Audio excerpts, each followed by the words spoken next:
was kind of an interesting turn of events that happened in my life leading to that.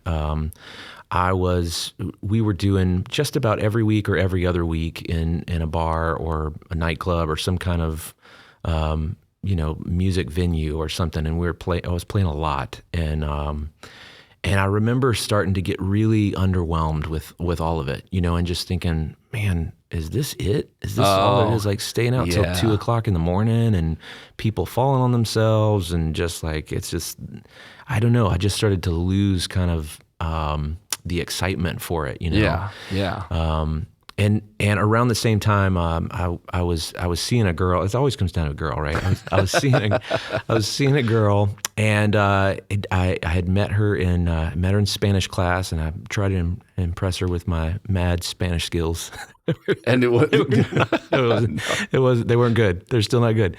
But she introduced me to church, basically. She introduced me through youth group and through a youth ministry team. She introduced me, her name's Jenny, she introduced me to basically to a relationship with God. So I had been to church, that was kind of a requirement in our house. Mom was like, we're going to church So every your Sunday. family is Catholic? Catholic, grew up Catholic, yeah. Both sides, historically Catholic? That's right. Everybody was Catholic. And but beyond going to church on Sunday, there wasn't much faith. There wasn't much religion in the house. There wasn't much talked about, in that vein. So pretty much Sunday Catholic. That's right. That's right. And so when this new sense of this ownership of faith came along, I was like, this is different. It was almost weird to me, Yeah. And she kept asking me to return to this prayer meeting, to this youth group, to this, and she was pretty, so I was like, yeah, okay, I'll keep going.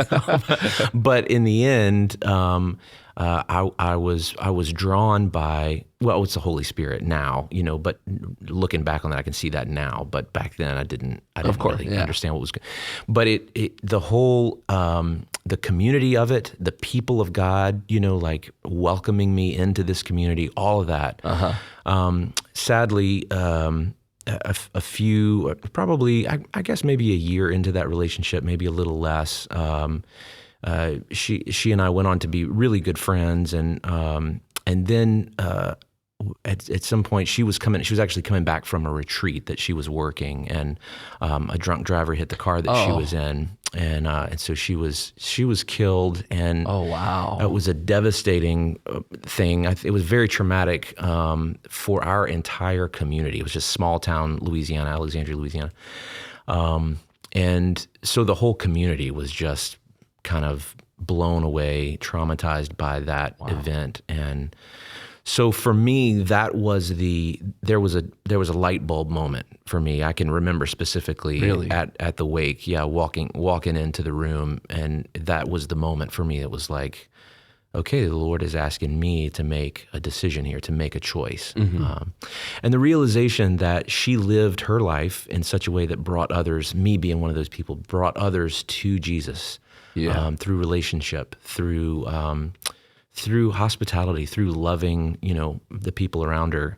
I was moved by that. I was moved into a relationship with Jesus myself. I had to investigate. I had to find out more. And to this day, it's the thing that draws me into relationship with Jesus, to just know more about him and to investigate who is God, who am I to God, and really that's prayer for me through music. Anyway, all of that turned to the music that I was playing. All of that turned into a relationship with God. It turned into what I'm doing now has to be about the Lord. Everything. What parish was this in Louisiana?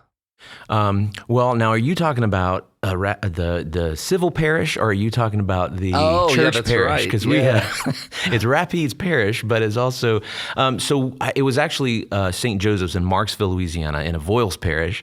So not southern Louisiana, but south of Alexandria. So Alexandria's kind of central, and then in Marksville, there was a youth group that was happening there, and this just kind of some amazing things that were happening in that little small town, And after Jenny's death, I mean, you can imagine people were just affected so greatly by this whole thing, that the Holy Spirit was able to move by people's openness and people like wanting to receive what he was doing. And man, it really is. It's a beautiful story because even now, the Steubenville South Conference is held in Alexandria, Louisiana, and in a way that stems from all of that happening years and years ago.